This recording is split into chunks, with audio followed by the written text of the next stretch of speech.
for Iran and former senior policy advisor to the Secretary of State. Welcome to you, sir. So we do await the Iranian response here to the U.S. proposed peace plan. What do you see coming? Well, it seems like Iran is testing the limits of this ceasefire. And President Trump, I think, is showing a disciplined deterrence. He has made very clear that if Iran, like Secretary Rubio just said, if Iran is going to be firing on the U.S., there is going to be a price to pay. And so I think that's the dynamic while we await the Iranian regime's response to the Pakistan diplomacy. What I think the president is doing is again, building up the economic and military deterrence that's going to be required to get the kind of a deal that ends Iran's nuclear program, takes care of the highly enriched uranium in the country, and gets the Strait of Hormuz open without the Iranian regime running the Tehran toll booth that would net them $125 million a day. So this is going to be very difficult diplomacy. This was never going to be easy given this regime. What I would just say is that if this is how the Iranian regime behaves without a nuclear weapon, it's an entirely different world if they were to have one. You know, we put this together for our audience to take from it what they do, and you can tell us what we should make of it. This is an expose from the Iranian foreign minister on the latest on the negotiation posture. From just a short time ago. Every time a diplomatic solution's on the table, the U.S. opts for a reckless military adventure. Is it a crude pressure tactic or the result of a spoiler once again duping POTUS into another quagmire? Whatever the cause's outcome is the same. Iranians never bow to pressure. What do you make of that? Well, it's pretty ironic to be hearing the Iranian regime lecture the world about reckless military adventures. That is not this. This is a conflict that is designed to end Iran's nuclear blackmail and its economic blackmail.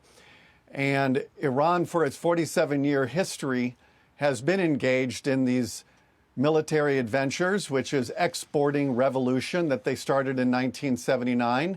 This is a regime that has a very hard time simply being at peace with its neighbors.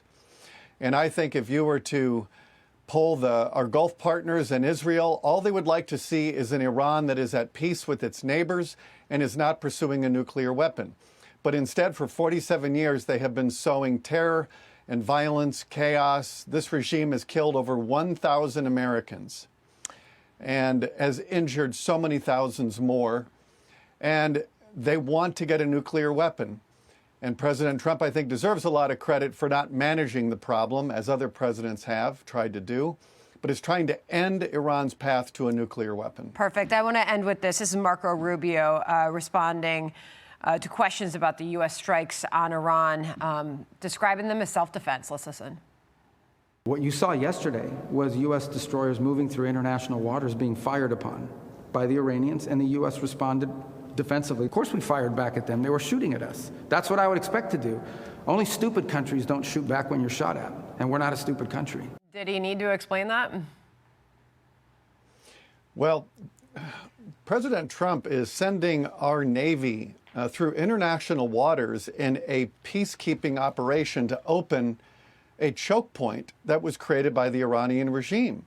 It is simply unacceptable to allow one country to choke off 20% of the world's oil supply just because it feels like it. This is international waters.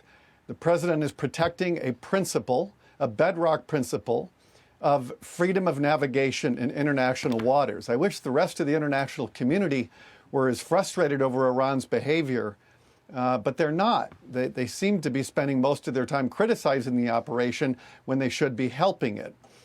But I think at the end of the day, we have to respond to any of these attacks. We're going to continue, I think, to maintain escalatory dominance while keeping the path open for diplomacy. That's the best formula right now. Got it. Brian, appreciate your time today. Thank you very much. Thanks. All right, John. Be sure to like and subscribe for all the Fox News latest on YouTube and catch full shows streaming now on Fox One.